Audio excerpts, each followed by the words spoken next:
No quiero que me tengan lástima ni pena. No quiero que se compadezcan de mí por mi historia de dolor. No quiero ver en la mirada de otros seres humanos la sensación de que no voy a ser capaz de superar esta situación que estoy atravesando. Esta, mis queridos, es una postura más común de lo que creemos. Si hacemos un ejercicio de autoobservación y de introspección, es posible que nosotros mismos hayamos pasado por acá. Hoy quiero hablar con ustedes para darle una mirada distinta a esta percepción, para invitarlos a tomar una postura vital diferente ante esta decisión de no querer sentir o ver la lástima de otras personas hacia mí. Mi nombre es Daniela Hidalgo, soy tanatóloga y esto es El Camino del Duelo. Mis queridos, quiero empezar este capítulo contándoles un poco una historia muy personal, una historia mía, de algo que me pasó cuando era muy pequeña. Yo he contado en distintos lugares y a través del contenido que voy publicando, he hablado muchas veces de o de algunos de mis procesos de duelo. Y uno de ellos fue la enfermedad de mi mamá cuando yo tenía 6 años. Mi mamá tuvo una ACV y en ese momento el diagnóstico que hubo después de su operación fue bastante duro, bastante crítico. En ese momento se utilizaba el término estado vegetal y el pronóstico que había era ese. Ese fue un poco el diagnóstico que se entregó de parte del equipo médico y era que mi mamá no iba a lograr tener conciencia. Iba a estar viva, sí, no se sabía por cuánto tiempo, pero no iba a tener la capacidad de reconocer a sus hijos, de recobrar el movimiento en su cuerpo, de volver a tener conciencia de lo que estaba pasando. Ese diagnóstico no fue exactamente igual a lo que ocurrió. Mi mamá sí logró tener conciencia, sí logró movilizar una parte de su cuerpo. También es verdad que estuvo el resto de su vida en cama y que necesitó de asistencia y cuidado a lo largo de toda su vida, un tiempo bastante largo, 18 años más. Y para mí esa fue mi primera experiencia de duelo porque yo perdí a mi mamá tal como la conocía. Dejó de estar a mi cuidado, de hecho salió de la ciudad en la que estábamos para poder ser cuidada por mi abuela y por supuesto para mí eso sin lugar a dudas fue un proceso de duelo, como les digo, el primero que viví en mi vida. Y justo después, unos meses después de esta situación, pues sí, del ACV de mi mamá, voy a la ciudad donde ella estaba, estábamos recibiendo alguna visita en casa de mis abuelos, llegan unas primas de mi papá, unas primas segundas mías, y yo no puedo decirles que recuerdo sus caras o el gesto o que recuerdo exactamente algunas cosas específicas. La verdad es que no lo logro recordar tan nítidamente, pero nunca voy a olvidar la sensación que tuve con la reacción que ellas tuvieron. Recuerdo, sí, yo soy auditiva, entonces se nota que claramente las cosas que se fijan en mi memoria y en mi cerebro tienen mucha relación con lo que escucho. Y ellas voltearon a verme diciendo, ay, ella es Daniela, la hija de Merlis, pero todo con un tono bien lastimero, bien eh, de vuelta. Yo no recuerdo sus caras o sus gestos, pero recuerdo perfectamente la sensación que tuve y fue, estas mujeres me tienen lástima por ser hija de quien soy. Y esa sensación, como les digo, la tengo absolutamente viva y de esto habrán pasado más de 30 años. Y aún así yo recuerdo con exactitud mi sensación ante la expresión de estas chicas, de estas nenas que en su momento tuvieron esta visión, ¿no? Y este comentario y dijeron lo que dijeron. Entonces, yo esto lo recordé hace unos días hablando con alguien en consulta que me mencionaba un poco esta sensación de haber sentido la lástima de otras personas a su alrededor por la pérdida que él había tenido. Entonces, una cosa concatenó a la otra y recordé absolutamente vívida esta sensación. Aquí quiero hacer un paréntesis para decirles algo que en otros capítulos he mencionado. Nosotros podemos olvidar como seres humanos ciertas cosas, podemos olvidar una situación determinada, lo que alguien me dijo, la forma en la que me vio, pero nunca se nos olvida el cómo me hizo sentir alguien. Y por eso mismo es que empiezo este capítulo contándoles esta historia. Para mí nunca fue una razón de sentir vergüenza o de sentir ningún tipo de pena de hablar y de decir de quién soy hija. Y muchas veces hubo gente que mencionó lo dura que había sido mi vida o que de pronto me preguntaban por mi mamá y que con mi respuesta de pronto, ay, qué pena, no quise preguntarte, no sabía de pronto que tu mamá estaba enferma o que tu mamá falleció. pero para mí eso nunca ha sido un problema. Hablar de mi mamá nunca ha sido un problema. Esa situación, de hecho, lo que causó en mí fue una especie de rebeldía, de yo no necesito la lástima de nadie, yo no necesito y no me gusta sentir la lástima de otro ser humano por el hecho de que yo soy hija de quien soy, ni por ninguna otra situación de mi vida, pero mucho menos por ser hija de quien soy. El tema es que esta postura de no querer sentir la lástima o la pena de otro ser humano, la entiendo porque la he vivido, no de la misma manera en la que tú, no por la misma situación, no con los mismos atenuantes, pero yo he sentido esta percepción de ver lástima en otro ser humano hacia mí y de mi reacción y de mi rechazo ante esta visión, ante esta postura de otra persona.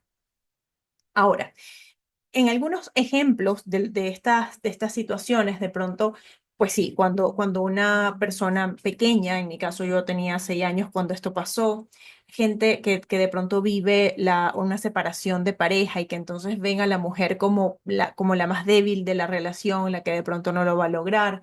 La percepción de pobrecita esta persona, por ejemplo, porque sus padres se están separando y es tan pequeña.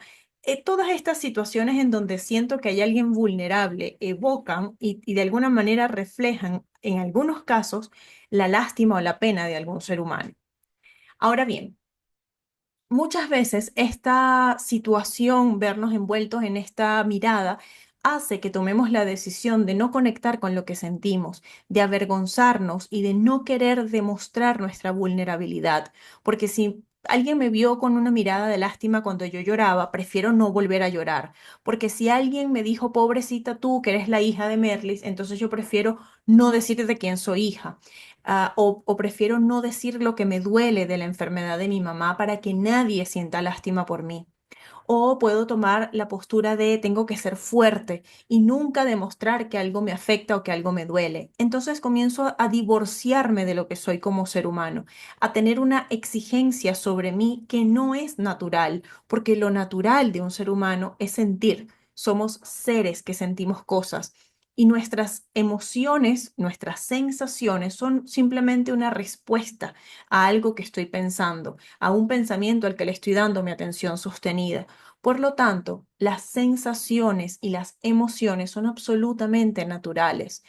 Pretender no sentir cosas, pretender no conectar con mis emociones, al final resulta ser un flaco favor, porque lo único que estoy haciendo es castrando mi humanidad, de alguna manera cercenando el derecho absoluto que tengo de conectar con lo que soy, de conectar con mi fragilidad, con mi vulnerabilidad, con mi sensibilidad.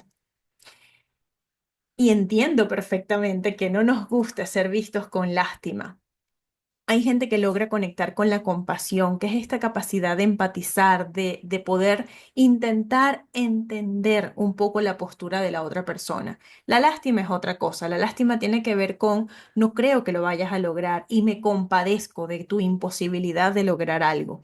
Y sí, es verdad que mucha gente conecta con la lástima o con la pena cuando escucha o cuando ve a alguna persona en alguna situación vulnerable.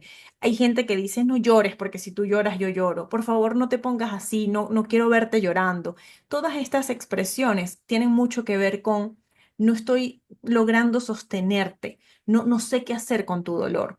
Y a veces ese no saber qué hacer con tu dolor lleva a alguien a sentir lástima porque creen que no vamos a ser capaces de lidiar con la situación que estamos teniendo.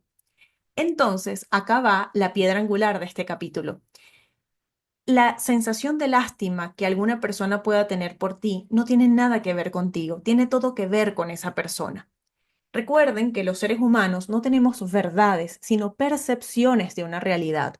En mi caso, volviendo al ejemplo que les contaba, hay una realidad absoluta y es que a mis 6 años mi mamá tuvo una ACV que la dejó en una situación de absoluta vulnerabilidad y que estuvo en cama durante 18 años más.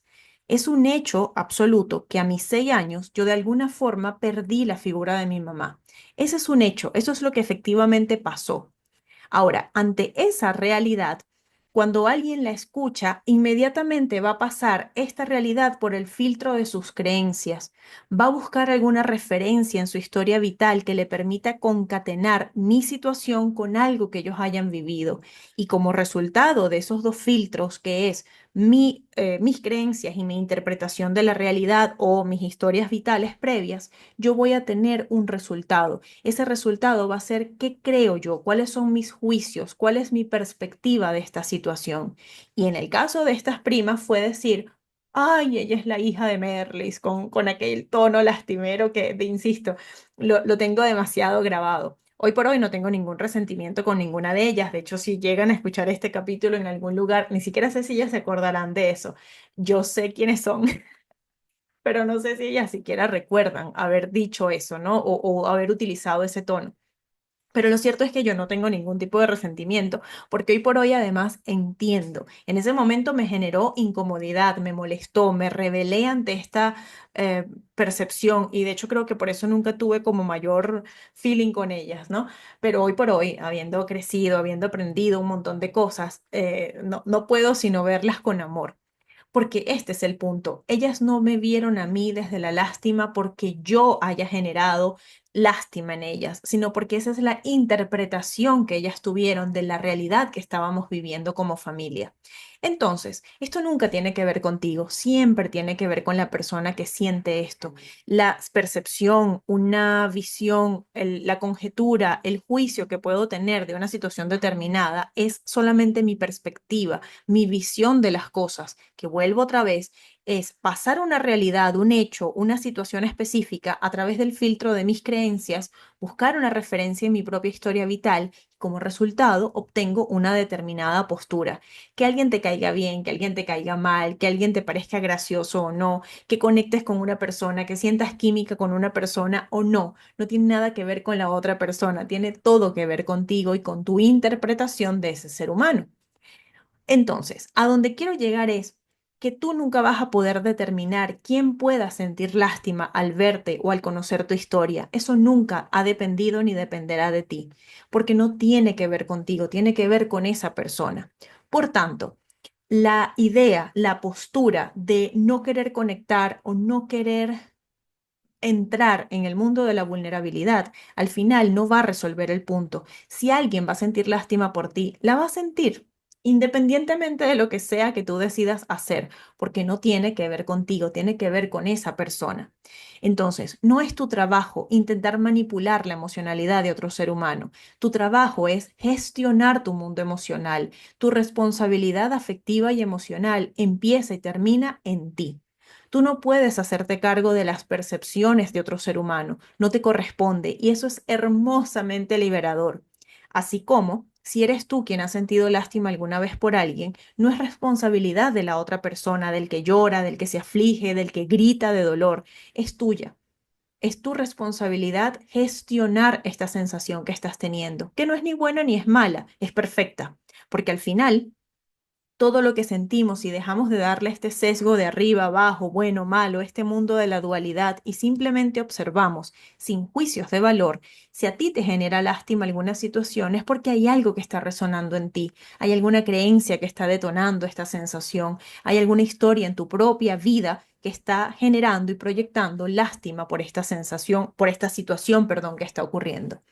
Entonces, tu trabajo será analizarte, hacer introspección, entender de dónde viene. Si ves que hay una creencia que no te suma, si ves que encuentras una creencia que te limita, puedes reprogramarla. Si hay un pensamiento que te hace llegar a la lástima, puedes quitarle tu atención al pensamiento. Es tu proceso gestionar esa emoción. Y del otro lado, de vuelta, no te corresponde a ti evitar que alguien sienta algo determinado porque no tiene nada que ver contigo. Puedes liberarte en este momento de esa sensación de responsabilidad en la que pareciera que eres culpable de que alguien sienta algo determinado por ti. No funciona de esa manera.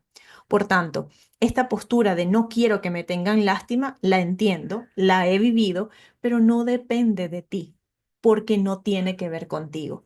Tu único trabajo es gestionar tu incomodidad, por ejemplo. Si a ti te genera incomodidad que alguien te vea con lástima, la cosa es qué interpretas tú de esa realidad, qué interpretas, cuáles son tus creencias, cuáles son tus historias vitales previas, para que el resultado sea que te incomode pensar o sentir o percibir que alguien te tiene lástima.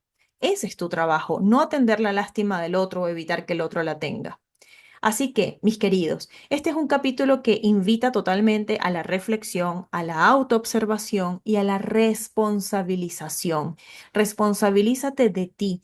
Esa solamente es tu trabajo. No puedes encargarte del mundo emocional de otro ser humano. No te corresponde. No vas a poder cambiarlo. Y es profundamente liberador, porque solamente debes encargarte de ti. Mis queridos, si tienen alguna duda o alguna pregunta, escríbanla en los comentarios en la parte de abajo.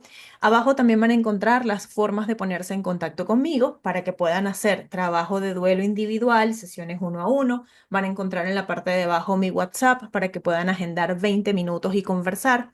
Y si quieren unirse a mi comunidad por $15 al mes para poder tener ayuda y apoyo para elaborar su proceso de duelo, también tienen el enlace allá abajo y van a encontrar y van a tener 7 días de prueba para que puedan evaluar si efectivamente están en el lugar correcto con esta membresía. A todos les mando un abrazo gigante. Si llegaron hasta este punto y no lo han hecho aún, suscríbanse a este canal, activen las notificaciones y nos vemos muy pronto.